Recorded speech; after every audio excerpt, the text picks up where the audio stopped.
1 by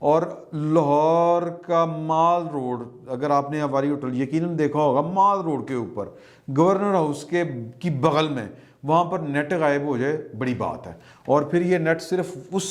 کہہ لیں مال road کے علاقے پہ نہیں، ادھر ادھر بھی غائب ہوا، وہ کوئی مطلب کہ وہ سگنل کی دوسرا پول نہ پکڑ لے، یہ جو وہ ٹرانسمیشن کے نہیں لگے ہوتے ٹاورز وہ والے،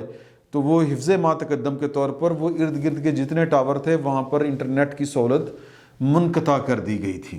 تو پھر وہاں پر سمجھ آئی کہ یہ نواز شریف صاحب کا خطاب جو ہے یہ اتنا پوشیدہ کیوں رکھا گیا تھا. نواز شریف صاحب نے، اگر آپ نے وہ تقریر اب سن لی ہوگی، وہ بعد میں یوٹیوب کے اوپر اپلوڈ کر دی گئی تھی، نیشنل میڈیا کے اوپر تو ویسے ہی حرام ہے، ممنوع ہے. تو اس میں انہوں نے کوئی ایسی بڑی بات نہیں کہی جو کوئی دھماکہ خیز ہوتی، جو کوئی مطلب ہے کہ آگ لگانے والی ہوتی، کوئی جذبات بھڑکانے والی ہوتی. روٹین کی وہ باتیں جس طرح کی کیا کرتے ہیں کہ جی کہ اسٹیبلشمنٹ کیا کرتی ہے، وہ ظاہر ہے کہ اسٹیبلشمنٹ جب کا وہ ذکر کرتے ہیں تو وہ سیکورٹی اسٹیبلشمنٹ کا ذکر کرتے ہیں.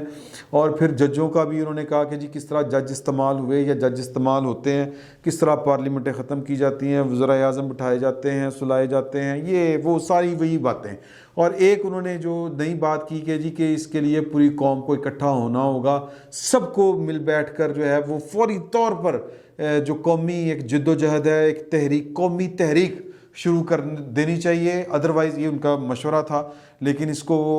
پریکٹیکلی مٹیریلائز کس طرح کرنا ہے یہ ابھی محض ایک مشورہ ہی ہو سکتا ہے،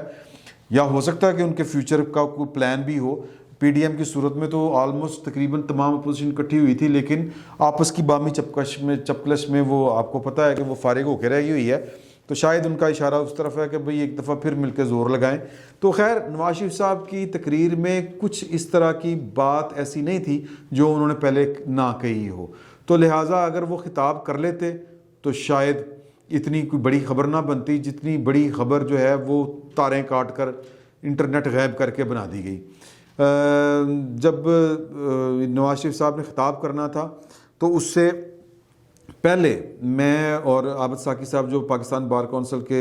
سابق وائس چیئرمین ہیں، وہ اور کچھ دوست، صحافی دوست، ہم بیٹھے ہوئے تھے پنڈال کے اینڈ پہ. وہاں پر منیزہ جہانگیر آئیں اور انہوں نے عابد ساقی صاحب کو مخاطب کر کے کہا کہ وہ انہوں نے نا نیٹ والا جو ہے سلسلہ ختم کر دیا ہے، جیمر لگا دیے ہیں. تو میں نے پہلے سے جو ہے وہ بندوبست کر لیا ہوا تھا وہ فائبر کیبل کا. تو بڑا مسکرا کے کہہ رہی تھی کہ جس طرح کہ بھئی ہم نے ان کی فنکاری جو ہے وہ ناکام بنا دی ہوئی ہے، تو بس دیکھتے جاؤ کیا ہوتا ہے. پھر جب نواز شریف صاحب وہ آئیں اور انہوں نے جو 6 بجے کا سیشن تھا اس میں اناؤنس کیا کہ نواز شریف صاحب جو ہیں وہ ہمارے ساتھ ہیں، تو ان کے ساتھی نے کان میں آ کے کہا کہ جلدی سے نواز شریف صاحب کو ان کریں کیونکہ وہ نیٹ بند کرنے والے آ گئے ہیں. تو وہ جو انہوں نے کیبل نے لی ہوئی تھی، یا وہ فائبر کیبل جو تھی، جو بھی تھی، وہ والا جو کنیکشن تھا، وہ بھی آ کے جناب وہ ادھر نواز شریف صاحب کی تقریر شروع ہوئی ہے، ہوئی ہے. ابھی انہوں نے سٹارٹ ہی مطلب چند جملے ہی بولے ہوں گے آسمان جہانگیر صاحبہ کے لیے، یا جو حاضرین تھے ان کو مخاطب کر کے ایک آدھی بات کی ہوگی کہ وہ ان کی بتی گل نیٹ کی، اور نواز شریف صاحب نیٹ سے غائب، تقریر فارغ. تو پھر وہ گیپ ارینجمنٹ کے لیے فرحت اللہ بابر صاحب کو لایا گیا. فرحت اللہ بابر صاحب نے بڑی اچھی تقریر کی، بڑی شاندار تقریر کی. اور میں نے جب وہاں پر ایک اور چیز بھی نوٹ کی کہ جب نواز شریف صاحب کی اناؤنسمنٹ کر رہے تھے، خصوصاً منیزہ جہانگیر نے جب کی تھی، تو بڑا جوش و خروش جو تھا وہ وہاں پر پایا جا رہا تھا. وہاں پر اکثریت جو تھی وہ نوجوان سٹوڈنٹس کی تھی، سینئر لوگ بھی تھے، میچور لوگ بھی تھے، یعنی پکی عمر کے بھی لوگ تھے اور بڑی تعداد میں تھے پنڈال میں. لیکن نوجوان جو تھے انہوں نے بڑا وارملی ویلکم کیا نواز شریف صاحب کو. یہ میرے لیے بڑی حیرانگی والی بات تھی، کیونکہ وہ سارے کا سارا جو مجمع تھا، یا یہ جو بھی کانفرنس کے جو زیادہ منتبین تھے یا اس کے جو پارٹیسپینٹس ہیں، وہ لیفٹ والے ہیں، ان کی سوچ اس طرح کی ہے. پھر مجھے احساس ہوا کہ پاکستان کی اسٹیبلشمنٹ نے یہ اقتدار کی جو وہ مار کٹائی ہے، وہ کھینچا تانی ہے، اس میں میرا خیال ہے کہ لیفٹ اور رائٹ کی جو تقسیم ہوا کرتی تھی کبھی، وہ ختم کر دی ہے. اب پاکستان کی سیاست میں ایک ہی تقسیم ہے کہ آپ پرو اسٹیبلشمنٹ ہیں یا آپ پرو ڈیموکریٹ ہیں یا پرو کانسٹیٹیوشنل ہیں، آپ کانسٹیٹیوشن ہے. تو یہ ایک ہی تقسیم رہ گئی ہوئی ہے. اب جو پرو اسٹیبلشمنٹ ہیں ان میں وہ رائٹ کے بھی لوگ ہو سکتے ہیں، لیفٹ کے بھی لوگ ہو سکتے ہیں۔ اب یہ نظریاتی تقسیم ختم ہو گئی، نظریہ یا تو ڈیموکریسی ہے یا پھر ڈیموکریسی کا جو بھی الٹ ہے وہ ہے طاقت، یا جو بھی آپ اس کو کہہ لیں۔ تو یہ میرے لیے بڑی حیران کن بات تھی کہ نواز شریف صاحب کو نوجوان بچے بچیاں اسٹوڈنٹ اور پکی عمروں کے وہ لوگ جنہوں نے ضیاء الحق کی بھی ماریں کھائی ہیں، جنہوں نے مجھے وہاں پر ایک ڈاکٹر خالد جان صاحب کی اہلیہ جو ہیں وہ وہاں پر ملی، وہ بتا رہی تھی کہ ہم نے تو ایوب خان کا بھی دور دیکھا، ضیاء الحق کے دور کی ماریں کھائی ہوئی ہیں، تو یہ چل رہا ہے سلسلہ، ہم تو جد و جہد میں لگے ہوئے، اس طرح کی وہاں پر گپ شپ چل رہی تھی ان کے ساتھ بھی۔ تو تقسیم جو ہے وہ نظریاتی تقسیم اب ختم ہے، وہ والی لیفٹ اور رائٹ والی۔ اب تقسیم جو ہے وہ صرف دستور کی ہے کہ کوئی دستور کے ساتھ ہے، جمہوریت کے ساتھ ہے یا اس کے خلاف ہے۔ تو یہ بڑی واضح تقسیم ہے۔ جب نواز شریف صاحب کی گفتگو رک گئی، اب میں اصل بات کی طرف آنے لگا ہوں، جو پیچھے کی کہانی ہے وہ جو میں نے سٹارٹ میں آپ کو بتائی تھی وہ کیا ہے، لیکن ہلکا سا ایک ذکر وہاں پر جو بات ہوئی وہ بڑی معنی خیز بات ہے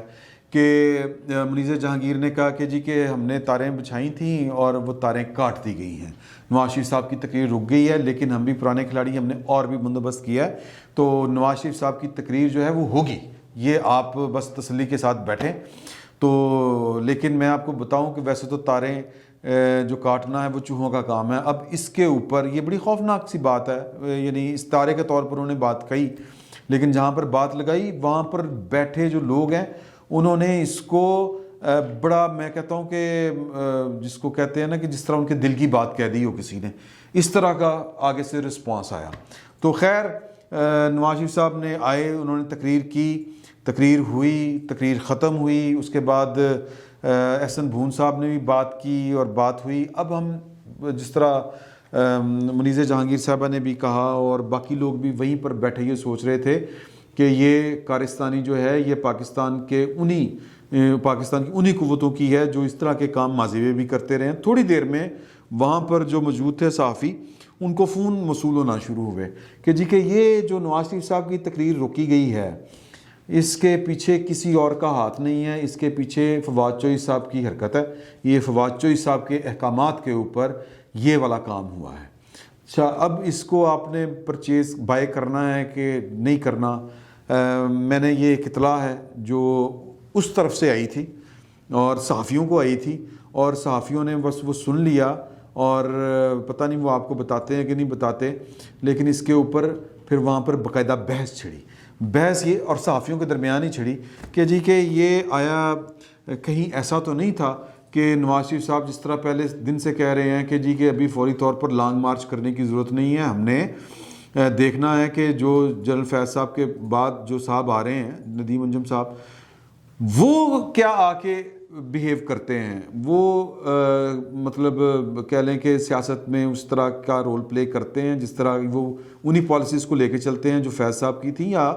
وہ سیاست سے کنارہ کشی کرتے ہیں، واٹس ایور وہ جو بھی ان کا خیال ہے۔ تو ہمیں ان کو وہ نہ ہو کہ ہم کچھ کر دیں ایویں ان کے آنے سے پہلے اور وہ تو اس طرح کے نہ ہوں اور پھر وہ جواباً ان کو کوئی کاؤنٹر کرنا پڑے یا ان کو ویسے ہی نائڈ کر دیں آپ۔ تو یہ خبریں تھیں، میں یہ نہیں کہہ رہا کہ مصدقہ یہ اس وقت مارکیٹ کی خبر ہے، یہ میں آپ کو بتا رہا ہوں۔ تو کہیں ایسا تو نہیں ہے کہ یہ گورنمنٹ نے چال چلی ہو کہ جی کہ اس طرح کا کام کریں اور نواز شریف صاحب جو ہیں وہ سمجھیں کہ جناب اسی تو سمجھ رہے سی کہ جناب نواں جڑا افسر آیا وہ ذرا نیوٹرل ہوگا، وہ چیزوں کو اس طرح کر کے نہیں چلے گا، تو یہ تو اسی طرح کی